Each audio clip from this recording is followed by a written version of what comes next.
Fait qu'il y a toujours moyen de voir un professeur. Fait que, tu sais, j'essayais de travailler avec les professeurs qui étaient là, puis on essayait, puis on essayait. On a essayé de toutes les façons possibles. Arrive à l'examen, j'ai pas réussi l'examen ministériel de 536. Par contre, elle dit, si vous réussissez pas l'examen de 536, je vous ai tous inscrits à l'examen de 526. OK. Donc, si vous l'avez pas, si vous l'échouez, ben à ce moment-là, je vous appelle, puis vous venez à l'examen de 526 pour essayer de voir si vous êtes capable de réussir cet examen-là. Parce que c'est toute la même matière, mais en plus facile, genre on enlève les affaires difficiles. Et là, pour une raison que j'ignore, ben là, j'ai comme eu 75% à cet examen-là. Fait que j'avais au moins réussi mon 526. Ouais, c'est ça, t'avais pas comme tout perdu. Fait que là, entre-temps, réponse du cégep qui arrive entre-temps, là, ça a été refusé. Parce que là, il dit, présentement, vos notes à ce que nous pouvons évaluer nous laissent croire que vous ne réussirez pas, ou en fait, tu as dit refus de note faible, ou en tout cas, ça veut tout dire. Fait que là, j'étais comme coincé, c'est comme, là, je finissais, j'avais comme, oui, mon 5,26, pas de cours de physique, puis j'étais comme, genre, quand l'année allait finir, je me retrouvais devant rien pantoute. Et là, c'est là que je me remémore ce que j'avais lu quelques années plus tôt. DEP en technique d'usinage, ses voisins au génie mécanique. Fait que là... Drummondville. Pour Drummondville. Mais là, je me dis, si c'est pour Drummondville, je veux dire, au-delà, c'est pas tant le lieu qui m'intéressait, c'est le lien eux autres qui faisaient. Je me dis, s'ils font un lien, c'est que ça doit être voisin. Fait que je me dis... Pour l'instant, de m'inscrire en technique d'usinage, ça doit être une bonne place où aller. Fait que je me suis inscrit en technique d'usinage. OK. À l'École des métiers d'aérospatiale de Montréal. Donc, c'est la technique d'usinage, programme orienté vers l'aéronautique, qui est considéré comme un petit peu plus élevé. Ben, pas nécessairement plus élevé comme meilleur ou plus prestigieux, mais c'est des compétences un petit peu différentes qui vont être... donc, si on veut travailler dans l'aéronautique puis qu'on a fait ce cours-là, ben on est très, très avantagé comparé à si on a dit j'ai fait juste un cours de technique d'usinage dans une autre école où on n'a pas rentré le petit volet aéronautique ou la petite pensée aéronautique dans le programme. Donc, je me suis inscrit là-dedans. J'ai fait le DEP qui dure 18 mois. C'est long. Mais au moins, c'est du concret. Ça s'est quand même bien passé. Après ça, je me suis inscrit en spécialisation professionnelle en machine-outil à commande numérique. Parce que je finissais genre au mois de décembre, puis on peut comme pas s'inscrire nécessairement à l'école au mois de décembre. C'est une place un peu barbare, parce que moi, je repensais encore à mon génie mécanique dans cette histoire-là, moi. Fait que là, je m'inscris en spécialisation sur machine à commande numérique. Et entre-temps, c'est un peu la révélation pour moi. Je suis allé faire une visite à l'École nationale d'aérotechnique avec mon escadron de cadets de l'air. Et là, je vois le programme de mes rêves devant moi. Je me dis, c'est là que je veux être.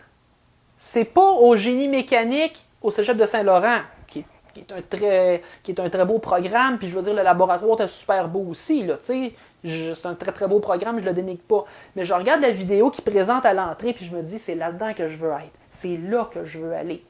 Fait que là, je ramasse une brochure, et je fais une demande d'admission via Tremplin Deck.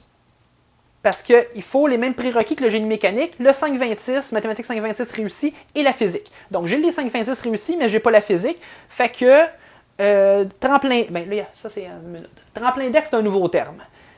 Avant, ça s'appelait Accueil et intégration, profil préalable manquant. OK. C'est ça. Fait que je m'inscris pour rejoindre le programme qui appelait Construction aéronautique, qui a été renommé plus tard Technique de génie aérospatial. Donc, là, l'automne arrive. Je m'en vais j'arrive à l'École nationale d'aérotechnique, je fais mes cours, et là, je repense encore au fameux cours de physique qui ne s'était pas bien passé. Mais là, je tombe sur une perle comme professeur. Un professeur qui est toujours derrière ses élèves, puis qui, surtout moi, puis d'autres aussi, puis il me dit « Aie confiance en toi ». Mais tu sais, tu comprends pas, mais qu'est-ce que tu comprends pas? Qu'est-ce que tu comprends déjà du problème? Dis-moi pas que tu comprends pas le problème. Dis-moi ce que tu comprends du problème. Ben, je comprends ça, je comprends ça. Bon, c'est vrai. Au moins, tu as compris ça. Maintenant, qu'est-ce qui t'empêche d'aller plus loin? Ben, il y a ça ici. Mais regarde, comment qu'on pourrait faire? Ben, on pourrait peut-être faire ça comme ça. Bon, parfait, on va faire ça. Ou, si ça n'a pas marché, il dit, ben non, regarde, c'est plutôt ça qu'il faut faire.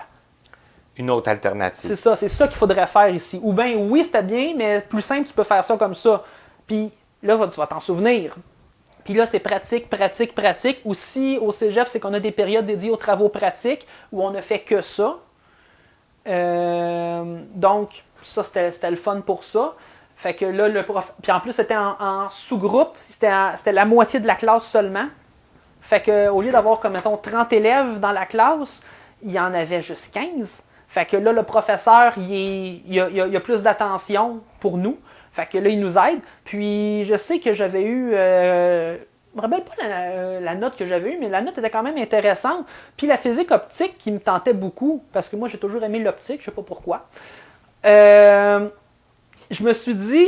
Parce que la mécanique, moi je fais beaucoup de physique mécanique en général, mais l'optique, j'ai toujours aimé ça. Je veux dire, les rayons de lumière qui passent à travers les lentilles ou reflétés sur les miroirs, des choses comme ça, je trouvais ça nice. Puis ça, je réussissais quand même bien là-dedans. OK. Puis je me suis lancé comme défi pour cet examen-là. Je dis, hey, j'aimerais avoir 100%. Bon, OK, j'ai pas réussi, j'ai eu 89. Ben c'est bon. C'était bon pareil, mais j'ai pas eu 100. Ben, c'est pas grave. Au moins, le cours est réussi. Et là, s'ensuit... tout le cheminement au cégep qui aurait pu être comme une petite rivière qui coule dans les prairies, mais ça n'a pas été le cas. Rendu là, ce qui est arrivé, c'est que ça s'est mis à bien... En fait, je vais finir sur un point. Là. Je vais revenir à ça plus tard. Je fais le cégep, je finis par le réussir au bout de 5 ans, et là, rendu là, c'est là que j'ai pu aller toucher le but, là où je suis en ce moment, de rentrer à l'université, à l'ETS, dans le programme de génie de la production automatisée. OK. Donc, c'est comme ça que j'ai abouti dans mon programme actuel, qui est le baccalauréat en génie de la production automatisée. Bon. Ça, c'était la réponse à la question qui était posée précédemment. Et qu'on est parvenu comme une demi-heure plus tard. Genre. Voilà. OK. Et là, maintenant, là, tu es à l'université? Oui, là, présentement, je suis à l'université au baccalauréat en génie de la production automatisée à l'ETS. Donc, c'est le baccalauréat complet, qu'on peut dire, où on va faire, qui, une fois réussi, mène vers le titre d'ingénieur. Le fameux ingénieur. Oui. Donc là, je vais être ingénieur pour vrai. Donc ma grand-mère, elle avait un petit peu raison de dire que je vais être un ingénieur dans la vie, mais peut-être pas en chimie, en robotique. Donc en automatisation. Parce que c'est robotique, automatisation, des fois ça peut... c'est des termes des fois qui veulent... Des fois, on pense que ça veut dire quelque chose, mais ça ne veut pas dire nécessairement ce qu'on pense que ça veut dire. OK. Parce que dans le fond, ce qu'on fait nous autres, c'est pas juste des robots, on fait de l'automatisation en général. Des fois, il y a des bras, des fois, il y a des robots, mais des fois, il y a des systèmes qui sont automatisés, qui, en apparence, ne bougent pas, mais qui sont tout aussi importants. Exemple, le traitement des eaux. Le traitement des os, il n'y a pas des bras qui volent dans tous les sens puis qui font des chorégraphies super compliquées. C'est ouvrir des valves, fermer des valves ou des affaires comme ça, mais c'est tout aussi important. C'est peut-être pas impressionnant à regarder, mais c'est important. Mais l'ouvrage se fait. Oh que oui, puis c'est important. Aussi, ouais. Surtout. Fait que, ouais, c'est ça. Kevin t'a dit plusieurs choses importantes, et ce, du début de ta vie, presque, là, dans les 3-4 premières années de ta vie. Ta grand-mère qui avait un peu senti que tu deviendrais ingénieur, en tout cas ton intérêt certain pour ça, puis tout ça. Et ensuite, à l'école, tu as mentionné que, faire tes devoirs, ça te prenait quand même du temps. Tu as mentionné pendant l'entrevue aussi tantôt que ton DEC, tu l'as fait en 5 ans au lieu d'en 3 ans. Et un jour, tu t'es questionné. Oui, mais c'est ça. Ce questionnement-là remonte à beaucoup plus loin que juste la journée où je me suis questionné ou l'année que je me suis questionné. Je vais reculer juste un petit peu pour mettre les choses en contexte. J'ai parlé aussi de ma mère beaucoup en début d'entrevue. Ma mère, sans vraiment parler de mon père.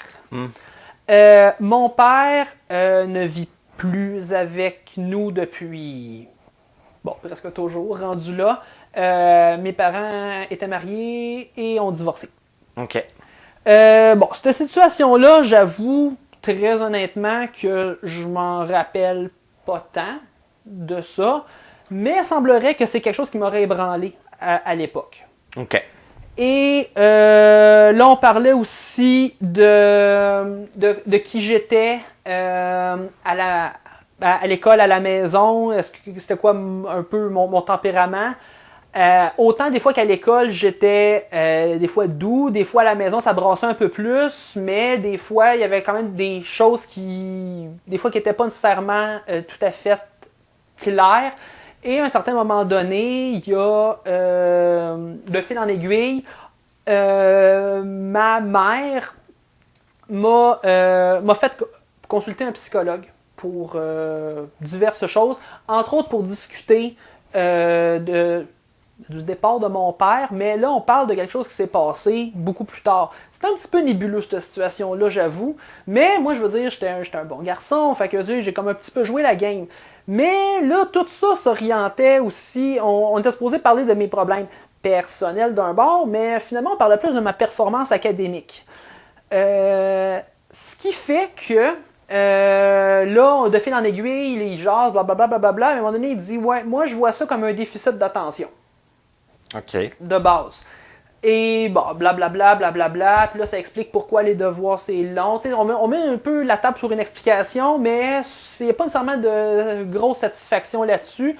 Mais c'est le spécialiste qui vient de le dire. Là. C'est très...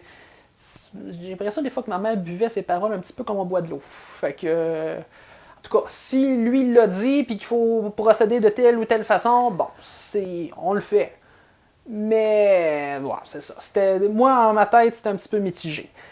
Ce qui fait qu'on arrive autour de la 5e année. 5e année, là, une bonne journée il arrive. Là, ça peut plus rester de même. Il dit, Kevin a besoin de prendre un congé de lui-même. Hey, c'est quelque chose, ça.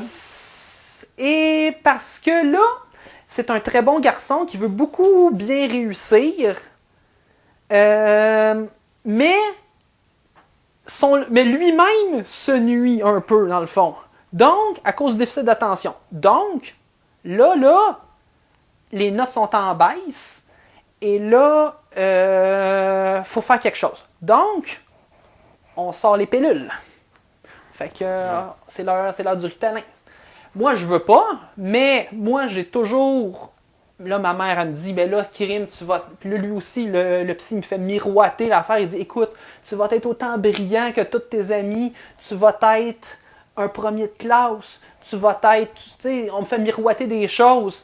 Puis moi, tu sais, en même temps, je veux dire, j'ai 10-11 ans à l'époque. Puis je fais comme... Tu sais, d'un bord, c'est le fun, mais moi, je suis pas un... paresseux à la base. Tu sais, c'est comme trop facile l'histoire. C'est comme prends la pilule puis tu vas devenir brillant tout d'un coup. En tout cas, ça sonne étrange un peu dans ma tête. J'ai pas le goût, mais je le fais pareil parce que ma mère le veut bien, puis parce que le psychologue l'a dit, ça doit être vrai, puis c'est la meilleure chose. Fait que on le fait, mais moi, je prends les pilules puis je me sens pas bien là-dedans. Je me sens vraiment pas bien. Je me sens comme... Comment je peux dire? Je sens comme s'il y a toujours... Comme si j'ai un métronome dans la tête, de toujours entendre zoup, zoup, zoup, Zoup. Ah oui, OK. Tout est une cadence. Toute ma vie, à chaque instant, il y a comme une cadence qui s'installe. Ça, c'est une chose. Et, je me rappellerai toujours, l'envie de pipi. Toujours envie de pipi. OK. C'est bien embêtant quand on a toujours envie de pipi dans une journée, là, mais en tout cas. Faut tout le temps demander pour aller à la toilette pendant l'école. Fait que moi, je me sens pas bien avec ça. J'essaie de le dire. Puis là, à un moment donné, le point est amené au psychologue. Puis là, c'est comme, mais écoute, Kevin, qu'est-ce que tu... Pourquoi tu... Là, c'est encore toi qui veux essayer. En fait, non. Ces choses-là, c'est juste dans ta tête. Ça se peut pas. Mais évidemment que ça se peut pas, tu sais. Mais je le sens pareil, là. Mais c'est comme, mais pourquoi est-ce que tu veux t'acharner à pas prendre tes pilules là-dessus? Tu sais, pourquoi c'est comme tu veux. Tu me dis que tu as ces impressions-là quand c'est des choses qui se peuvent pas. Regarde ton bulletin. Les notes sont belles, là. T'es en hausse. T'es super bon. Comme, continue. OK, parce que pour l'aspect académique, ça a fonctionné. Ah oui, l'aspect académique, les notes sont belles. Est-ce que les devoirs prenaient moins de temps le soir? Pas nécessairement, là. Pas tant, non? Ben, en tout cas, c'était pas le point marquant. C'était pas le point marquant, puis c'est toujours le concept qu'on pourrait rentrer sur le système d'éducation que est-ce que les jeunes devraient avoir moins ou pas de devoirs le soir? C'est une autre histoire. Mais ça, peut-être que j'étais moins fatigué aussi le soir à la maison, mais c'est pas le point le plus important ici. Fait que là, à un moment donné, secondaire 2, en même temps que tout le bordel qui se passe dans l'école, c'est là que je dis, là, ça va faire. Là, moi, je prends plus de pilules, je vais être qui je suis. Si ça va bien, ça va bien. Si ça va mal, ben ça ira mal, puis je vais être qui je suis. Rien d'autre. Ouais, c'est la crise d'identité aussi à cet âge-là. Bon, c'est peut-être une crise d'adolescence aussi. Là. Oui, sûrement. C'est ça. Ma mère, puis elle dit ça au psychologue. Le psychologue fait comme... Ouais, OK, on y va. On fait comme 2 étapes. Mais là, c'est le bordel dans l'école. Je me fais bousculer ici et là, les escaliers, rentrer dans le mur, les casiers, alouette, gentille alouette. Et fait que là, à un moment donné, on se rend compte que ça marche pas pantoute. Et là, il dit, bon, visiblement, il va falloir ressortir les pilules. Fait que, on ressort les pilules. Mais là, arrive un certain petit problème. Les pilules ne marchent plus. Oh. On va augmenter la dose. Marche plus. On reparle au psychologue. Il dit, ben là, on va changer de médicament. On était sur le Ritalin, on s'en va sur le Concerta. Et là, arrive à ce moment-là que là, je prends le Concerta et là, ça fesse dans le dash. Et là, c'est plus juste que la petite cadence dans la tête. Là, c'est d'avoir... Là, le sentiment que j'avais, c'était que le plafond allait me tomber sur la tête. On est rendu là. Mais là, encore une fois, les notes sont belles. C'est encore un peu la même affaire. Ouais, c'est embêtant. Bon, je fais le secondaire. On finit le secondaire 2. Je fais le secondaire 3. Je sais pas comment j'ai fait. Et là, arrive la fin du secondaire 3. Et là, sortez-moi de là, cette affaire-là. Plus de pilules. Là, ça plantera, ça fera ce que ça veut. Il y aura n'importe quoi. Mais là, c'est fini, cette histoire-là. Je vais être qui je vais être. Parce qu'on prend pas vraiment au sérieux non. Comme les effets secondaires peu que ça fait là, chez toi. Ça me fait penser, je parlais avec quelqu'un à un moment donné au cégep qui me parlait d'un de ses amis qui a ressenti la même chose. Comme, tiens, je suis pas le seul. Ben, je peux pas croire que tu étais le seul. Je veux dire, c'est sûr et certain qu'il y en a. Mais lui, il était en âge de conduire. Lui, il a ressenti cet effet-là, l'espèce de moment pas de folie ou de délire où il avait peur que quelque chose l'attaque ou quelque chose de genre, quelque chose qui n'est pas là, bien entendu. Mais lui, il l'a fait au volant. Lui, il a fait un accident. C'est ça qu'il m'a raconté. Ben, ça peut être très grave. Ça peut être grave, là. Puis, le gars s'en est sorti quand même, mais il a peut-être juste comme pris le fossé, puis ça s'est arrêté là. Ouais, mais lui, ça aurait pu être il a quand même fait un accident, puis ça a été grave, là. Ouais. Fait que là, j'avais mis ça de côté depuis un certain temps. Mais ça me fait juste. Je fais juste faire la connexion, puis je fais comme, ben, tiens, finalement, c'est peut-être pas moi qui inventais des choses dans toute cette affaire-là. Secondaire fini, les choses, je les ai racontées déjà, il arrive ce qui arrive, formation professionnelle, on arrive au cégep. Cégep, cours de physique se passe bien, réussi, je suis admis officiellement dans mon programme, félicitations, les feux d'artifice, les ballons, si on voit ça de même. Et là, je commence à faire les cours, surtout les cours en langue. On fait pas tant du français, on fait de la littérature, la philosophie aussi. Tous les cours où il y a de l'orthographe dedans. Premier cours de littérature, bof, ok, ça va pas si pire, tu sais. En plus, vu que j'avais pas eu une excellente note à l'examen ministériel de secondaire 5, il m'avait mis en cours d'appoint en français. Mais ce qu'on faisait, c'est qu'on faisait et le cours d'appoint et le premier cours de littérature en même temps. Fait que on n'était pas en retard, on se mettait pas en retard sur le programme en lui-même. OK. Fait que moi, j'avais quand même réussi correctement, tu sais, à faire le premier cours de littérature, le cours d'appoint réussi.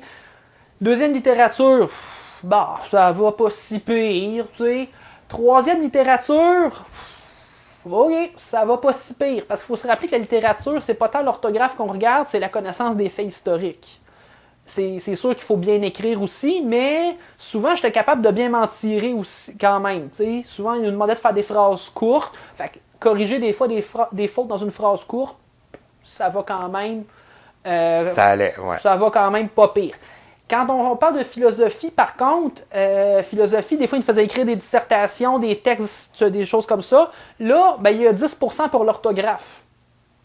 Un peu plus raide, mais 10%, les dégâts sont quand même limités. Il reste 90% pour le reste. Fait que comme je me disais, bon, je vais perdre 10% pour l'orthographe, puis le reste rendu là, ben, c'est ça. On verra bien. J'ai réussi quand même à m'en tirer un peu. Bon, les cours de philosophie, il a fallu que j'en refasse une coupe. Philosophie 1, je l'avais pas réussi. Philosophie 2, je l'ai très bien réussi. Philosophie 3, je l'ai fait 2 fois lui aussi. Souvent, c'est à cause que je perdais des points pour l'orthographe. Puis, anecdotiquement parlant, philosophie 3, j'ai eu une moyenne d'exactement 50% constant toute la session. Parce que c'était 60 moins 10%. Ouais. Fait que j'ai eu 60 partout, moins 10% partout, ça fait 50 partout, puis bon, ça fait un échec au bout du compte. Triste. Mais c'est ça. Arrive un peu une année charnière. Après ça, moi je suis rentré au cégep en 2011, l'automne 2011. On est peut-être à l'hiver de 2000. Là, j'ai 2012 dans la tête, mais il me semble que c'est plus tard que ça. On est à l'hiver de 2013. 2012 ou 2013. C'était en hiver, ça je m'en rappelle, ça c'est sûr. Et là, c'est une session, je me dis, moi je veux avancer mes cours, et là, fait que je prends ma session à temps plein, comme on dit. Donc, je me prends 7 cours, parce qu'il faut que ça avance. Et là, sur les 7 cours, j'en échoue 4. Ouais. C'est que là, puis là, quand on échoue plus de la moitié de nos cours, il y a une mise en garde qui vient avec ça. Une belle lettre écrite en couleur, avec de l'encre rouge aussi, qui dit « Si ceci est une situation tout à fait inacceptable, si vous le refaites encore une fois, vous serez expulsé pour 1 an. » Donc, là, je vois comme un peu le bâton qui me glisse entre les mains. C'est comme, pourtant, je fais ce que je peux. Mais il y a quelque chose qui ne marche pas. Uh-huh. Ça a donné que cette année-là, j'étais en littérature 4. En 4e littérature, l'épreuve uniforme, je l'avais déjà tenté, il n'a pas été réussi. J'étais en littérature 4, et là, comme par hasard, le professeur parle d'un élève, il dit, lui, il va toujours être assis en arrière de la classe, il va avoir son ordinateur, puis là, le gars, il est très à l'aise, et elle dit ouvertement, il a la dyslexie, donc il se sert de son ordinateur pour compenser puis faire ses travaux, et patati et patata. Et là, elle fait genre glisser un mot on the fly comme ça. Ça aurait pu partir au vent. J'aurais pu ne jamais l'entendre. Mais elle dit, si jamais vous croyez que vous avez des problèmes, en fait, si vous avez des problèmes d'apprentissage quelconque, eh bien, je vous encourage à aller rencontrer le centre de services adaptés pour vous aider. Moi, je la retiens, cette phrase-là. Et là, je me rappelle la session d'avant, et là, toc, toc, toc, je m'en vais au bureau de services adaptés. Je rencontre la personne, et là, la personne, je raconte un peu toute mon histoire. Puis là, elle dit, bon, mais ok, je veux bien t'aider, mais toi, tu as déjà été suivi. Retour à ce que je parlais du psychologue, puis tout le kit. Et là, c'est comme, ouais, elle dit, il y a eu des plans d'intervention qui ont été faits, des choses comme ça, des diagnostics, plans d'intervention. Puis là, je me mets à réfléchir. Quel diagnostic? Quel plan d'intervention? Dans toute cette histoire-là, il n'y a rien qui a été colligé par écrit. Oh, OK. Donc, tout a été des paroles. Il n'y a rien qui a été réellement colligé par écrit dans Il n'y a pas de dossier, là, il n'y a pas de... Il n'y a rien qui a été fait. Il n'y a pas de rapport, il n'y a rien. Alors, on est à la case départ. Elle dit, mais là, je ne veux pas te laisser dans le néant comme ça. Elle dit, bon, tu sais, là, je dis, moi, je parle un peu de mes problèmes, puis elle dit, je t'ai même peut-être de soupçonner, je veux dire, là, je suis rendu autour de 21, 22 ans aussi dans ces coins-là. Je lui dis, écoute, moi j'ai fait mes lectures, puis je me regarde aller, je dis, me semble que je me reconnais avec les termes dyslexie, dysorthographie. Tu sais, c'est peut-être moi qui est imaginatif un petit peu, mais il me semble que ça me dit quelque chose, tu sais, ça me parle, cette affaire-là. OK. Donc là, elle dit, écoute, moi je peux pas te donner de diagnostic ici, je suis pas à même, je suis orthopédagogue, mais elle dit, je peux par contre te faire passer quelques petits tests pour savoir si oui ou non il y a raison de soupçonner ce que tu me dis là. Si on est dedans ou on n'est pas dedans. OK. Alors, on fait des petits tests, puis elle dit, écoute, moi, je serais à même de soupçonner ça, mais je peux pas poser de diagnostic. Donc, elle dit, je peux t'aider d'une certaine façon. Elle dit, moi, je vais t'écrire une lettre où je vais dire, je suis à même de soupçonner ça, que tu devras donner à un neuropsychologue, médecin généraliste, blablabla. Et là, je vais de l'avant et finalement, je suis capable d'avoir le fameux diagnostic dyslexie, dysorthographie. Ça s'est avéré vrai. Mais là, à ce moment-là, on revient en arrière. Toutes les difficultés antérieures, peut-être le déficit d'attention, mais il y avait quelque chose d'autre aussi depuis toutes ces années. Une fois que ça a été réglé, mon deck technique, il s'est passé super bien. Il n'y a pas eu de gros enjeux, puis je l'ai eu, mon deck. Donc, conséquence peut-être un peu fâcheuse de ça, c'est que ça m'a pris, au lieu de faire 3 ans, ça m'a pris 5 ans, mais le diplôme, je l'ai aujourd'hui. Oui. Encore aujourd'hui, je suis à l'université et je continue de rouler ça tranquillement, pas vite. Puis je me dis, le bac, officiellement, on a le droit de prendre 10 ans pour le faire. OK. Je vais m'arranger que ça ne prenne pas 10 ans, je ne ferai pas exprès non plus, mais il n'y a pas de stress. Tu vas prendre le temps qu'il faut. Absolument. Fait que, donc, ça a été un peu la grosse révélation au cégep pour moi. Mais en même temps, c'est comme de savoir aussi que je m'en vais avec ça, puis pouvoir avoir les bons outils pour continuer.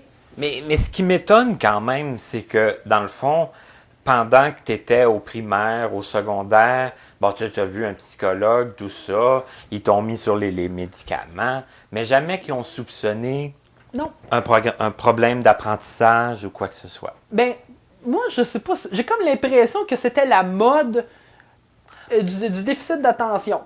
Ouais. Il n'y avait comme plus rien d'autre qui existait. Il n'y avait rien d'autre qui existait. Tu sais, moi, je veux dire, avant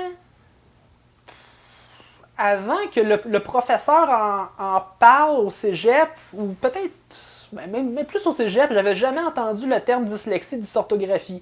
On l'avait des fois lancé comme ça à la volée, mais on parlait pas de ça. On me parlait de ça comme étant une erreur que le commun des mortels peut faire occasionnellement. Tu sais, il a fait une faute de dyslexie. Tu sais, c'est comme quelque chose qui arrive à tout le monde. Mais on parlait pas de ça comme étant un vrai trouble d'apprentissage sérieux qui pouvait t'empêcher de progresser. C'est ça. C'est ça vraiment le... Ben, tu sais, que là, quand j'ai su que ça existait puis que c'était mon cas, j'ai fait comme ouf! Puis là, je sais pas, je me rappelle pas si je l'avais mentionné tantôt, mais quand je suis rentré dans le bureau de l'orthopédagogue et j'ai conté toute l'histoire, elle a fait comme oh boy! Déjà aujourd'hui, je suis surprise de te voir assis dans mon bureau. OK. Parce qu'il y aurait bien du monde qui aurait lâché bien avant. Ah, dans le sens que tu as persévéré puis tu as Oui. continué quand même. Puis... La persévérance. Beaucoup de persévérance. Mais ça, on le sentait là, dans tout ce que tu nous racontais. Ben, moi, je le sentais, mais c'est que des fois, j'ai l'impression que des fois, le monde autour de moi regardait ça puis c'est comme, bon, OK, il a beau le dire, il a beau faire, mais il va s'écœurer un jour. Mais moi, je me suis comme jamais écœuré. Puis tu avais quand même des défis assez grands, sachant que ça allait être pas facile. Mais moi, j'ai jamais eu peur des défis. C'est ce genre de défis-là. Ben ça, c'est une autre chose. Il y en a qui ont pas peur, il y en a qui ont plus peur, tu sais. Mais moi, je me dis que tout ce que j'ai vécu, la peur d'avoir peur de quelque chose, moi, il n'y a plus grand-chose qui me fait peur. Entre autres, l'échec ne me fait plus peur. Je me dis que c'est sûr qu'il y a des choses qui sont toujours plus graves que ça, mais de ne pas réussir un cours, sachant qu'on peut le reprendre... C'est ça, il y a toujours une possibilité. Il y a une possibilité de le reprendre. C'est sûr que quand on échoue 2, 3, 4, 5, quand on échoue à multiples reprises, à un moment donné, il faut se poser des questions. Mais moi, j'avais échoué mes 4 cours sur 7, mais je me suis posé une question. Puis j'ai trouvé une réponse à ma question. J'ai pas fait comme juste bof. C'est ça, je pense, l'important. C'est ça, parce que de recommencer sans apporter de changement ou d'amélioration, exactement. Il y a des fortes chances que ça ne marche pas plus. Ah, exactement. Fait au moins, je me suis posé une question puis on a eu une réponse à la question. C'est ça. Puis ça, je pense, c'est la chose la plus importante qu'il y a eu. Puis là, suite au diagnostic que tu as eu, ça a été quoi les adaptations, les améliorations qui t'ont proposées pour t'aider? Du point de vue strictement académique pour commencer, il y avait un programme du gouvernement que beaucoup aimaient, qui malheureusement a été aboli. C'était ce qu'on appelait, nous autres vulgairement, le programme de l'ordinateur. Donc, quand on avait le diagnostic, on avait, en tout cas moi j'ai reçu ça, j'ai reçu 2000 $ pour acheter un ordinateur portable pour mes études. OK. Donc, dans 2000 $, il faut rentrer le coût de l'ordinateur en lui-même, taxe incluse. Donc, j'ai pu prendre un bon ordinateur qui me sert encore aujourd'hui d'ailleurs. OK. C'est sûr que c'est pas nécessairement au dernier goût du jour, mais ça fait amplement le travail. Et ensuite de ça, c'était pas tout à fait clair, mais c'était autant que nécessaire pour acheter les logiciels d'adaptation pour installer sur l'ordinateur. Donc, autant qu'il est jugé nécessaire. Donc, moi, mes outils principaux, c'est la synthèse vocale. OK. Oui, la synthèse vocale. Et aussi la prédiction de mots. Donc, synthèse vocale, on connaît quand même ça un peu. Donc, de pouvoir lire le texte à l'écran, en premier. Et aussi, mais la prédiction de mots, dans le fond, c'est comme parfois avec la dysorthographie, je ne sais pas nécessairement comment écrire un mot, mais c'est un petit peu comme on voit sur les téléphones. Il faut dire que dans ce temps-là, le téléphone intelligent n'était peut-être pas ce qu'il était aujourd'hui. Il n'était pas aussi, ouais. Mais c'est dans le fond, c'est d'avoir sur un ordinateur un peu ce que les téléphones intelligents font, d'essayer de nous proposer des mots. Là, Donc, ça nous permet de proposer des mots, mais on est en proposition ici un peu plus avancée que, entre autres, celui que j'utilise, il a la capacité de connaître un peu mon style d'écriture, de connaître un peu l'orthographe, les fautes orthographiques que je fais régulièrement et de s'adapter pour pouvoir prédire plus efficacement les mots. Et ultimement, chose qui est quand même difficile, même je pense sur les téléphones aujourd'hui, c'est si je ne sais vraiment pas comment écrire un mot, je peux essayer de l'écrire au son sur le clavier et il va essayer de trouver l'orthographe correcte. OK. Donc, ultimement, ça mène là. C'est rare que je me rends jusque-là, mais c'est déjà arrivé. C'est possible au moins Donc, de le c'est quelque faire. chose qui est possible. OK. Donc, point de vue académique, ça, c'est vraiment ça que j'utilise. Là, encore une fois, comme rien ne vient seul, c'est que là, c'est bien beau avoir accès à ces outils-là, mais encore faut-il avoir le matériel pour mettre dedans. Donc, je me rappelle, entre autres, de textes dans mon cours de philosophie c'est des textes qui venaient de penseurs que personne n'étudie vraiment au niveau du cégep. En tout cas, dans mon cégep, c'était pas vraiment étudié. Fait que je me rappellerai toujours le professeur qui m'arrive avec... j'ai les textes que j'ai achetés pour mon cours, les textes en papier, imprimés. Et je veux les étudier, je veux faire mon travail. Moi, je vais voir le prof, puis j'ai dit, ces textes-là, ils ont-ils déjà été lus par un narrateur humain? Ou est-ce qu'il y a déjà... ou est-ce qu'il y a quelque chose, est-ce que le format électronique est disponible à quelque part? Puis, il y avait un de mes professeurs de philosophie des années antérieures qui m'avait dit, il dit, écoute, moi, mais il m'avait pas dit à moi, mais il avait dit ça à la classe, il dit, moi, j'ai déjà fait la lecture vocale du banquet, le banquet de Platon, ou en tout cas, un texte de philosophie. OK. Il dit, je l'avais lu moi-même, en studio pour les élèves ayant des difficultés diverses pour donc, au lieu d'avoir juste la synthèse vocale, d'avoir le livre comme en version narration humaine. Fait qu'il avait fait ça, fait que j'ai demandé, est-ce que vous avez la même chose? Puis il a fait comme, non, puis il semblait pas vraiment vouloir m'aider.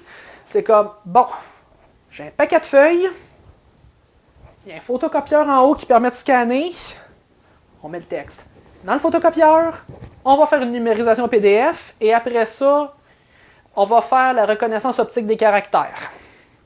Ça, c'était quelque chose que je n'avais jamais fait, puis c'est qu'avec un de mes outils, on m'avait donné un CD d'installation pour un logiciel que je connaissais même pas, que j'ai dit, bon, ça permet de faire de la reconnaissance optique de caractères. Mais qu'est-ce que c'est ça, cette affaire-là? Je comprends un peu, bon, ça permet permet de transformer un PDF ordinaire en PDF interrogeable. Bon, finalement, que ce soit plus une image, que ce soit des lettres. Là, j'ai aucune espèce d'idée dans ce temps-là de ce que c'est, puis où est-ce que ça va me mener toute cette affaire-là aujourd'hui. Mais là, cette fois-là, j'ai réussi au moins à adapter le texte pour moi-même, puis après ça, j'ai même donné le texte à la secrétaire du centre de services adaptés pour qu'elle puisse le mettre dans une banque de texte pour le prochain. Ça peut toujours servir. Ah, OK. Fait que j'ai adapté des textes pour moi et pour les générations futures qui passeront après moi. Fait que ça, c'est une chose. Fait que là, donc ça, dans mes adaptations, ça a été ça. Sinon, la mesure la plus, je pense, commune, mais la plus utile encore aujourd'hui, c'est le temps supplémentaire. D'avoir 33% plus de temps pour compléter mes examens. Ça donne le temps de se... pas nécessairement juste de se relire, oui, de se relire, mais aussi de pouvoir penser. Parce qu'il faut... C'est une question qui a été souvent posée, puis que même des fois les professeurs ont de la misère à comprendre. On parle d'un problème lié à la compréhension de la langue française.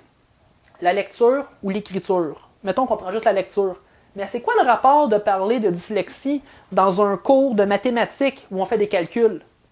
La réponse à ça, elle peut paraître très évidente pour certains, mais elle n'est pas toujours.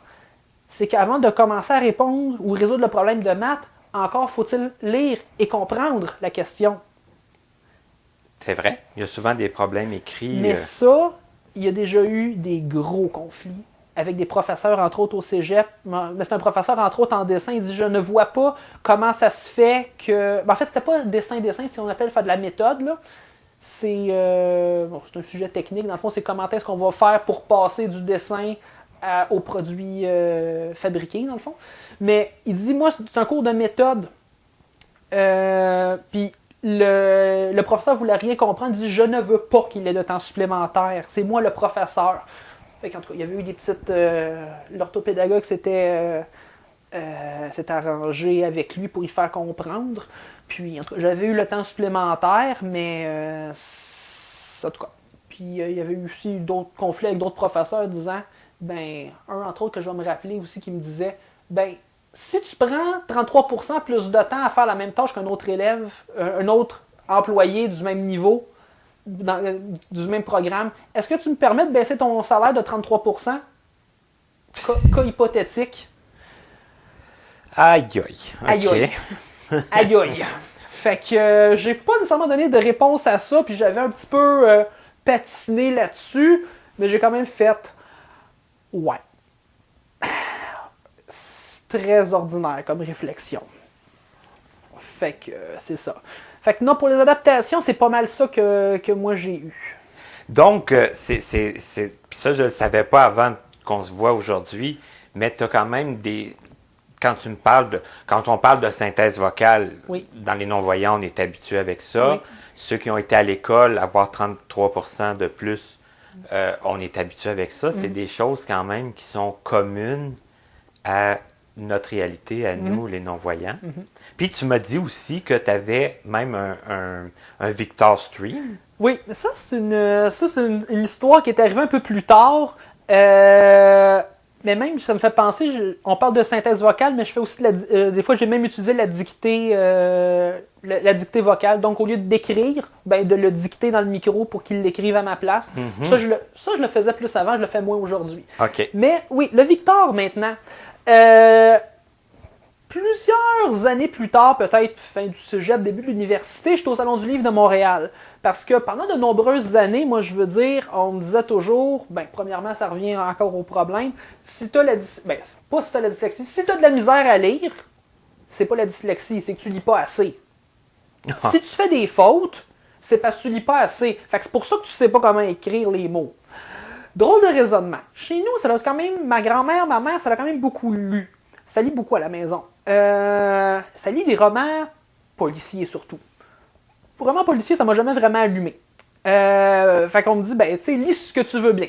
Toujours eu un petit faible pour les romans de fantasy, même encore aujourd'hui. Mais moi, j'étais entre autres assis avec mon livre ordinaire au cégep, entre autres, même formation professionnelle.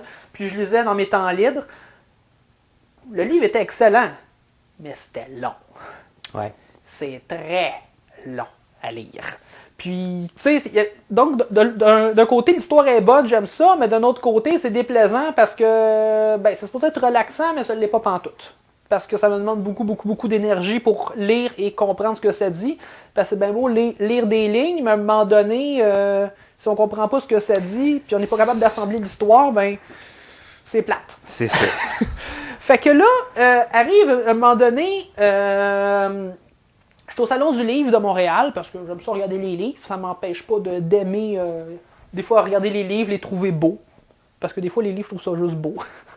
Un livre, des fois, comme que j'ai pas lu, mais je le regarde dans ma bibliothèque parce que il est beau. Fait que je me promène ici et là, et je tombe sur un kiosque d'une compagnie, d'un exposant, que vous connaissez probablement dans le milieu, qui s'appelle Vue et Voix. Oui. Et là, je commence à jaser un petit peu avec eux autres, je leur explique un petit peu ma situation, je raconte un peu mon histoire. Bon, en tout cas, ils sont fiers, ils sont contents. Puis là, il me dit, mais tu sais, tu as accès au livre audio. Fait que j'ai fait comme, ah ouais? Ah ouais, Service québécois du livre adapté à la grande bibliothèque. J'ouvre le site. Je pense que je l'avais même, à un moment donné, regardé ça avant, mais j'avais comme pas porté attention. Moi, c'était avant mon diagnostic, ça c'est vrai. Fait que je doutais un peu de où c'est que je m'en allais, mais j'avais pas le diagnostic, fait que je peux pas le faire valoir. Mais là, j'ai lu le diagnostic, mais j'avais comme oublié ça. Puis là, je me rappelle, fait que là, je vois sur le site, puis là, je regarde les informations. Et là, je dis, bon, il faut juste, dans le fond, que j'aille une preuve du diagnostic. Bon, je prends mon formulaire 1030 ou 1040, le formulaire qui avait été signé par le médecin qui certifiait au gouvernement qu'il y avait déficience fonctionnelle majeure, dyslexie, dysorthographie. Et je donne ça à la grande bibliothèque, ils disent, parfait, on accepte ça. Fait que, il dit, tu as accès maintenant à la collection des livres audio. Good! Fait que la plupart des livres audio sont en format DAISY. Et là, c'est de commencer à regarder cette affaire-là la première fois. Mais qu'est-ce que c'est ça? Ouais, c'est ça. Fait que là, il y a un beau fichier format zip. On décompresse. Et là, c'est le joyeux bordel là-dedans. Ça porte pas de nom. Des noms bizarres. Ça a des noms bizarres, des chiffres, dans l'ordre, dans le désordre, à l'endroit, à l'envers. En tout cas. Et là, bon, on clique sur un fichier. C'était le chapitre 12. OK, l'autre d'après. Ah non, c'est le chapitre 2. Ah non, ça, c'est le chapitre 5. C'est tout mêlé. Bon, comment ça marche cette affaire-là? Comment ça marche le format Daisy? On regarde sur Internet. Internet, c'est pas mal de choses. Et là, il dit ça te prend un logiciel pour le lire. Ah là, j'avais sorti un logiciel. J'ai installé ça sur mon cellulaire, c'était gratuit. Et là, je me rappelle même plus comment que ça s'appelle. Ah, Dolphin. Ah ben oui. Dolphin. Uh-huh. Et je l'installe, et là, j'ai plus ou moins le contrôle là-dessus. Fait que d'un côté, je suis content que ça puisse le lire, mais d'un autre côté, c'est difficile à manipuler. Puis en tout cas, je suis pas trop sûr. J'ai dit, bon, au moins j'ai accès aux affaires, je réglerai ça plus tard, cette affaire-là. Et là, entre-temps, ça nous amène à la Fondation des aveugles du Québec, là où j'ai fini par aboutir. J'ai vu que... j'ai vu les Victor Stream, puis je dis, ils sont donc bien cool. La seule affaire, c'est que moi, j'ai beau avoir un diagnostic de dyslexie, de dysorthographie, ça ne me permet pas d'avoir une attribution de Victor Reader. Donc, il a fallu que j'aille sur le site de Humanware, que je me commande un Victor Reader à mes frais. Que tu as payé toi-même. Que j'ai payé moi-même. OK. Et depuis ce temps-là, j'en ai un et je m'en sers allègrement. Donc, si je comprends bien, ils te permettent d'avoir accès au Service québécois du livre adapté, Oui, absolument. mais ils ne te fournissent pas vraiment de logiciel pour lire les livres. C'est ça, il n'y a pas de logiciel, puis ils peuvent même pas m'en prêter un. C'est comme, moi-même, je leur posais la question, puis même c'est écrit, c'est comme, ils ont-tu des suggestions? Vous pouvez essayer ça, mais la machine ou l'appareillage, c'est pas de leur domaine. Ils répondaient pas vraiment à la question. OK. Fait qu'il y aurait peut-être ça à travailler un peu. Fait que ça serait peut-être ça. Puis, en fait, ça va plus loin. C'est qu'il faudrait que... là, c'est sûr qu'avec le programme, comme je disais, qui a été aboli sur le matériel, mais moi, je veux dire, le Victor Reader, il aurait pu me servir dans mes études collégiales aussi. Je veux dire, de pouvoir faire ma synthèse vocale de texte... format de poche, de pouvoir écouter ça, mettons, dans l'autobus, pas être obligé d'être sur mon ordinateur. Effectivement. Ça m'aurait aidé, mais je connaissais pas ça à ce moment-là. Effectivement.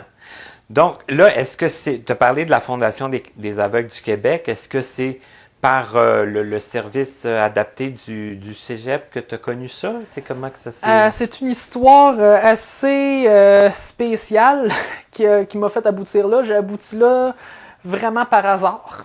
OK. Dans le fond. En gros,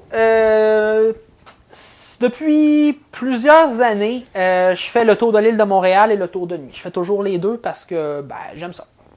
Le tour de nuit de Montréal n'est pas nécessairement un gros défi pour moi, mais... Non, ça se fait assez vite. Ça se fait rapidement, puis c'est le fun de pouvoir rouler dans le milieu de la rue, ça c'est très important, la nuit, puis de voir Montréal autrement. Voir Montréal sous un autre angle avec les lumières, tout ça. C'est vraiment beau à voir. Moi, j'aime ça pour ça. Puis, c'est le fun aussi, surtout comme je disais, de rouler dans la rue, sans se faire frapper. Arrive le tour de l'île de Montréal, un bon matin, je pars de chez nous, rue Christophe-Colomb, coin Jarry, je me rappellerai bien de ce lieu. Je passe derrière l'espèce d'église et je vois des tandems. Bon, tandem avec deux personnes, évidemment. Et ils ont des dossards, puis il y en a un, c'est écrit guide, l'autre, il est écrit aveugle. Fait comme, OK, c'est intéressant, je veux dire, c'est des personnes aveugles qui font du tandem avec un guide. Puis ils ont des dossards du Tour de l'île aussi en plus de ça. Fait que visiblement, ils s'en vont faire le Tour de l'île en tandem. Puis là, je fais comme, c'est donc bien nice, cette idée-là. Fait que moi, je m'en fais mon tour de l'île, puis je garde ça en tête. Je dis, des tandems avec des aveugles, c'est cool, tu sais, c'est comme ça sort pas des guides voyants, puis je me dis, il me semble que j'aimerais ça, moi, être sur un tandem, puis le faire avancer, puis, tu sais, permettre à du monde de faire des choses qui leur seraient pas permises normalement de par leurs conditions. Fait que c'est comme, c'est ça. Je regarde ça. Fait que là, je commence à pitonner sur Internet, puis j'écris juste « tandem aveugle ». Et là, je tombe sur le site Internet de la Fondation des aveugles du Québec. Puis là, je vois qu'ils font effectivement du tandem. Je regarde leur site, ah, c'est cool, ils font des activités, puis bon, ils cherchent des bénévoles, ah oui, des bénévoles, c'est comme, devenez bénévole, clique là-dessus, bonjour, je serais intéressé à vous aider à être bénévole, blablabla, blablabla, et j'envoie ça.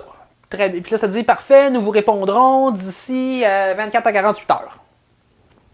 Ça part, et ça tombe dans le vide. OK. J'en entends plus parler, puis moi, je veux dire, la vie, elle continue, je fais mes petites affaires, et j'ai comme oublié que j'avais comme envoyé Cette demande-là de bénévolat, mon offre de bénévolat. Un autre moment, mais entre-temps, moi, j'étais allé sur la page Facebook de la Fondation des aveugles du Québec, et j'avais liké, dans le fond, pour continuer à suivre, puis voir ce qui se passe, puis c'est ça, dans le fond. Avoir une meilleure idée. Une meilleure idée, puis regarder ce qui se passe, parce que ça m'intéressait quand même, là. Okay. Fait que...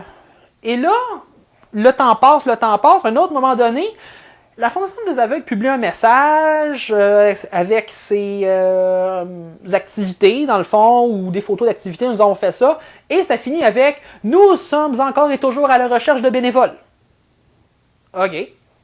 Là, je me dis, ouais, j'ai déjà envoyé une offre, peut-être qu'il voulait pas de moi. Tu sais, des fois, ça peut arriver, tu sais, ou je sais pas. Là, ça dit, mais contactez-nous via messagerie Facebook. Là, je réécris, roue message Facebook. Bonjour, désolé, je vous ai déjà envoyé une offre de bénévolat, j'ai pas eu de réponse, mais sachez que mes services sont toujours disponibles, je vous offre toujours mes services, ça va toujours me faire plaisir. Fait que ça vous tente, ben, comme écrivez-moi. J'envoie ça. Et là, ça n'a pas pris 24 heures. Ça a peut-être pris quelques heures. Oui, nous voulons vous rencontrer. S'il vous plaît, rentrez en contact avec telle personne ou telle personne à tel numéro. Et c'est ça. Et là je réponds, je prends rendez-vous. Ils disent oui, on veut te recevoir au bureau. Ils me reçoivent au bureau. Ils me passent en entrevue au bureau. Ah! Ben oui, on voudrait bien t'avoir dans l'équipe de bénévoles. On t'invite à une activité, il nous reste une activité à notre calendrier d'hiver, activité Webbit. Fait que le Webbit, c'est des espèces de petits modules gonflables sur une piscine, à la piscine olympique du Stade olympique de Montréal. Fait que ils m'ont invité là, puis ils m'ont dit, tu peux dans le fond observer ce qui se passe. Tu sais, on te demande rien, observe, puis dépendamment si tu te sens à l'aise ou pas. Tu peux des fois aller un peu plus de l'avant, mais sinon tu peux rester comme derrière et juste observer ce qui se passe dans notre activité. OK. Arrive cette magnifique journée du 16 mars de 2019. Je vais m'en rappeler. C'était peut-être le 17 finalement, mais en tout cas, c'était une de ces deux journées-là. OK. Et là, je me présente au point de rendez-vous et je commence à observer. Et ben là, déjà, en premier, c'était juste la réunion de moniteurs. Fait que là, je sonne, c'est comme « Bonjour, je suis nouveau bénévole, tu sais, on m'a envoyé comme ma première journée aujourd'hui. Ah oui, assis-toi. » Là, ils me font le topo de la journée. Puis là, c'est comme « Bon, on s'en va à la piscine. » Donc, il y a comme personne qui connaît le chemin. Fait que là, moi, je suis comme nouvellement arrivé là-dedans. Puis là, comme « Ben, moi, le chemin, je le connais, tu sais, je peux vous le montrer. » Ils font comme « Bon, parfait, tu nous montreras le chemin. » Mais là, tu sais, je connais personne me connaît, puis c'est moi qui va leur montrer le chemin. OK, puis là, je me dans ma tête, hey, t'as intérêt à pas te planter sur ce coup-là, hein? T'as juste une chance de faire première bonne impression. Fait que, on part, fait que là, je mène le groupe devant jusqu'à l'entrée de la piscine olympique. Après ça, la chef, elle fait comme me regarder, c'est comme, hey, good job. Tu peux-tu retourner au local, il reste une personne. On va chercher l'autre personne, je l'amène, on fait l'activité. Mais avant tout ça, ça me rappelle, j'arrive dans la salle puis je leur dis « OK, c'est bien beau cette histoire-là.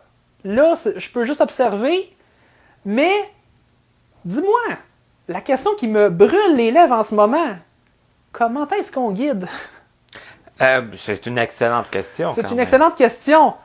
On dit « Ben écoute, et regarde, on va te faire une démonstration. » Fait que là, il montre vite en ce qu'on peut montrer en l'espace de 10 minutes. Ça, c'est la position normale. Ça, c'est un passage étroit. Puis ici, puis ça, puis blablabla, blablabla. Puis assure-toi qu'ils ne se mettent pas les mains dans les pentures de porte. Des questions? Ça va. Bon. On part là-dessus. Ça l'a donné que j'ai pu... Et j'ai eu aussi le goût. Je pouvais rester en retrait. Mais à un moment donné, je me suis retrouvé dans une situation où c'était propice de guider. Et je me suis fait confiance, et c'est très important ici de le dire, je me suis fait confiance, et j'ai proposé mon aide à un participant, et le participant l'a accepté, et j'ai guidé pour la première fois. Fait que j'ai vu comment que ça se passait pour vrai. Fait que tu as quand même passé à l'action. Fait que j'ai passé à l'action assez vite. Dans la journée même. C'est ça, tu n'as pas juste été comme un observateur. C'est ça. Et de fil en aiguille, là, ils m'ont réinvité pour la fin de la programmation. On est allé à la cabane à sucre. Après ça, on arrive à la programmation de printemps, le tandem. Mais là, ce qu'il y a de comique dans l'histoire, c'est que là, ils sortent les tandems du garage. Oui, effectivement, c'est des tandems. Puis il y a des dossards, mais c'est pas les mêmes tandems, puis c'est pas les mêmes dossards. Que tu avais vu. Que j'avais vu autour de l'île précédemment. Parce que... C'était les tandems. Ce que j'avais vu autour de l'île, c'était les tandems de la SAM, dans le fond. Donc, ce que ça veut dire, c'est que j'aurais pu ne jamais aboutir à la Fondation des aveugles du Québec. J'aurais pu aboutir à la SAM. Mais le hasard a voulu que j'aboutisse à la Fondation des aveugles du Québec. Donc, je suis arrivé à la Fondation des aveugles du Québec tout à fait par hasard. Et tu y es encore? Et j'y suis encore. Ensuite, il y a eu le vélo tandem. Ensuite de ça, j'ai posé ma candidature comme moniteur guide pour l'été de 2019. J'ai été embauché, j'ai fait l'été avec eux autres. Ensuite de ça, j'ai fait l'automne, j'ai fait le ski à l'hiver. J'ai encore... après ça, il y a eu la COVID. Oui. Évidemment, qui nous a comme coupé ça sec. Qu'on n'est pas encore totalement sorti. Et on n'est pas encore sorti. Pour cet été, l'été qu'on vient de terminer, j'étais encore moniteur et j'envisage d'y retourner cet automne aussi. Donc, je suis impliqué quand même pas mal dans le programme, surtout de loisirs de la Fondation. Évidemment, je fais de la levée de fonds aussi pour eux autres dans les levées de fonds qu'ils organisent. Et petite nouveauté aussi, ça t'étais pas au courant par contre, depuis environ 2 semaines, je suis concierge résident pour un de leurs bâtiments aussi. Ben oui, c'est bien. Qu'est-ce que ça demande d'être concierge pour les blocs? Qu'est-ce que ça te demande? Beaucoup de temps? C'est quoi le... Donc là, ça fait à peu près 2 semaines, fait que je le sais pas encore tout en détail, puis je peux pas parler par expérience, mais moi, ce qu'on m'a dit, ben écoute, on a besoin que tu sois jamais comme trop loin, mais tu sais, c'est pas une prison non plus, il y a moyen de s'arranger. Ce qu'on a de besoin surtout, c'est sortir les poubelles, rentrer les poubelles, les bacs à recyclage, rentrer, sortir. Donc, c'est comme des gros bacs que tout le monde met ses affaires dedans. Puis moi, il faut que je les roule à la rue. Quand les bacs à ordures, surtout quand c'est terminé, il faut les laver parce que ça sent pas nécessairement bon. Ça demande aussi de couper le gazon l'été. OK. Passer la souffleuse l'hiver. OK. Aussi, et là, on parle de passer la souffleuse, mais c'est pas juste passer la souffleuse, c'est s'assurer aussi de garder les lieux sécuritaires. Donc l'hiver, ça peut dire qu'il faut mettre du sel, mettons. Aussi, une chose qui me passe par la tête que je faisais ce matin, une plaque d'égout qui est en train littéralement de défoncer. Donc quelqu'un qui ne voit pas met le pied dessus et renfonce à peu près jusqu'au genou. C'est pas sécuritaire. Il faut penser à ces choses-là, puis il faut s'assurer de garder les lieux sécuritaires. Ensuite de ça, on rentre aussi dans l'entretien ménager, donc... de l'intérieur du bloc. Pour les aires communs. OK. Donc, les aires communs. Donc, faut passer, faut passer le balai, passer la mop pour laver le plancher. Époussetage. Aussi bête que changer des ampoules aussi, comme dans les corridors ou même sur l'extérieur du bâtiment. Et il y a une tâche aussi comme entretien léger. Donc, c'est de pouvoir aider les résidents quand ils ont besoin d'aide pour certaines choses. Et là, certaines choses, c'est quelque chose de quand même relatif. C'est pas ouvrir des pots de confiture. C'est quelque chose qui m'est arrivé. Quelqu'un que son siège de toilette était brisé. OK. Donc, on m'a demandé d'aller l'aider pour réparer son siège de toilette. OK. Disons. Donc, c'est ça qui rentre dans mes tâches. Des réparations liées à l'appartement, là. Oui. En échange de mes services, je loge gratuitement dans le bâtiment. Ah, ce qui n'est pas rien quand même. Ce qui n'est pas rien quand même, mais il y a, comme on dit, c'est un échange de services. On m'offre le logement, mais moi, il faut que je m'engage à entretenir le bâtiment, qui, selon moi, est un très bon deal. Ben, en tout cas, un loyer gratuit, c'est quand même pas pire. Fait qu'on le prend. Effectivement. C'est une occasion qui s'est présentée comme ça et que j'ai fait comme OK, j'embarque dans l'aventure. Mais là, ce soir, tu es à Longueuil. Est-ce que c'est correct? Est-ce que tu... Oui, à Longueuil, c'est correct. Je veux dire, mon téléphone n'est pas loin. Fait que j'ai pas l'impression qu'il va se passer quelque chose ce soir. Mais il y a toujours aussi moyen de s'arranger entre nous autres parce qu'on travaille pas tout seul, on travaille en équipe. Fait que moi, s'il arrive quelque chose puis que je peux pas être sur les lieux immédiatement, mais il y a quelqu'un qui peut aller, mettons, commencer s'il y a quelque chose de vraiment majeur. Il y a quelqu'un qui peut comme commencer... qui peut se rendre sur place. Se rendre là, sur place. Puis, Comme on dit, s'il y a un tuyau qui pète, il y a quelqu'un qui va être au moins capable d'aller couper l'eau, mettons. C'est ça. Avant que moi j'arrive. C'est sûr que en dehors des périodes de congé, faut rester quand même prêt. Donc on peut pas dire hey, je vais partir 3 jours, mettons, à la campagne. Ou je serai pas disponible. Ou je serai pas disponible. Okay. Mais on peut, mais il faut demander la permission. Ouais, c'est ça. Il faut que ce soit entendu. C'est comme on dit, c'est pas une prison. Mais il faut que ce soit entendu. Communication, c'est quelque chose qui est vraiment très, très important là-dedans. Communication, travail d'équipe, l'entraide. Puis mon collègue à un autre bâtiment était en congé la semaine passée, mais moi, il a fallu que j'aille mettre ses poubelles à la rue. OK. Puis lui, quand je vais être en congé, il va venir mettre mes poubelles à la rue. C'est lui qui va... C'est des affaires comme ça. OK. Donc, on travaille comme ça en équipe aussi. Donc communication, travail d'équipe, c'est très, très, très important. On a appris plein de choses aujourd'hui, puis je pense qu'on aurait pu continuer longtemps, mais je pense que là, ça fait comme 1h30. Oh, tant que ça. Fait que... On va te réinviter, je pense, plutôt. C'est bon, pas de problème, ça va me faire plaisir. Parce que ça a été très agréable, comme je dis, ça a été très instructif aussi.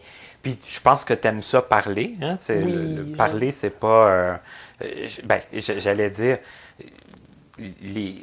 La dyslexie, ça n'empêche pas de parler. Non. Les personnes qui ont un problème de vision, ça les empêche pas de parler non plus. C'est qu'il y a zéro problème pour ça.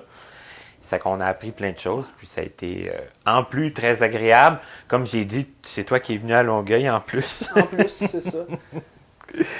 Donc, je te remercie beaucoup, Kevin. Ça me fait plaisir, Martin. Et puis, j'espère aussi que les gens qui auraient envie de faire peut-être eux autres aussi du bénévolat auprès de la Fondation des aveugles du Québec ou auprès de d'autres organismes de non-voyants. Il y a les loisirs, il y a les sports, il y a plein de choses. Puis, on est toujours à la recherche de bénévoles, comme je le disais au début de l'entrevue. Des jeunes aussi, pourquoi pas? Hein? Ça fait du bien. Il y en a des jeunes dans les associations, il y en a quelques-uns. Puis plus il va en avoir, plus je pense que ça va inciter d'autres personnes aussi à venir. Puis à trouver aussi ce qui intéresse les jeunes. Oui. Donc, c'est beaucoup d'expérimentation. Je veux dire, si je reviens un peu, moi je suis rentré comme bénévole à la Fondation, mais moi au départ, je suis resté là juste parce que je trouvais ça cool d'être là. Je le fais par plaisir. Puis moi, je pense que des fois, sortir de de sa zone de confort, puis sortir aussi de son domaine, de ce qu'on voit habituellement. Comme moi, j'étudie en automatisation robotique, rien que rapport directement avec l'handicap visuel à tous les jours. C'est sûr qu'on peut faire des liens, mais puis si je reviens avec mes collègues avec qui je travaille en camp d'été, il y en a beaucoup, ça étudie éducation spécialisée, psychoéducation, enseignant éducation spécialisée, toutes ces choses-là, enseignement adapté, professeur en tout cas, je ne me rappelle plus comment ils appellent ça, là. Mais, puis moi, je veux dire, je travaille en robotique, fait que c'est des fois, casser le moule, puis de s'essayer, puis ouvrir ses horizons, puis comme la devise de la Fondation des aveugles le dit, voir la vie autrement. Bien, de toute façon, tu l'as démontré aussi. Je veux dire, tu t'es tout de suite intégré au groupe, tu as commencé à aider les gens, tu as même guidé le groupe jusqu'à leur lieu d'activité. Oui. C'est que tu n'es pas resté passif, puis ça a prouvé que, dans le fond, tu étais à ta place. Oui, absolument. Moi, j'ai vraiment l'impression d'être à ma place, puis je souhaite que ça continue encore longtemps. Et il y a plein de gens, je suis sûr, qui nous écoutent, qui disent « Ah, mais je sais pas, tu sais, qu'est-ce que je pourrais faire, puis tout ça. » On va trouver des choses dans lesquelles vous êtes à l'aise aussi. Oui. Vous allez être utile. On en a vu, moi j'en ai vu arriver des fois des bénévoles qui venaient, mettons, observer, puis ça a comme fait comme ça cliquait pas, puis c'est comme, ben, on n'est pas des moins bons amis à cause de ça. C'est ça, c'est pas grave, C'est ça, mais une expérience. Moi, ce que je dirais, c'est vraiment oser. Oser essayer quelque chose à laquelle on n'est pas nécessairement habitué, puis pas avoir peur de s'essayer. Ben, sur ces belles paroles et sur ces bons conseils, on se laisse. Et encore une fois, merci. Merci.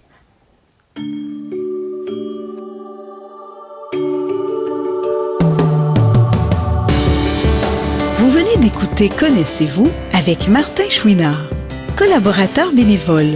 Montage, Frédéric Gauthier. Mise en ligne, Stéphanie Carrasco.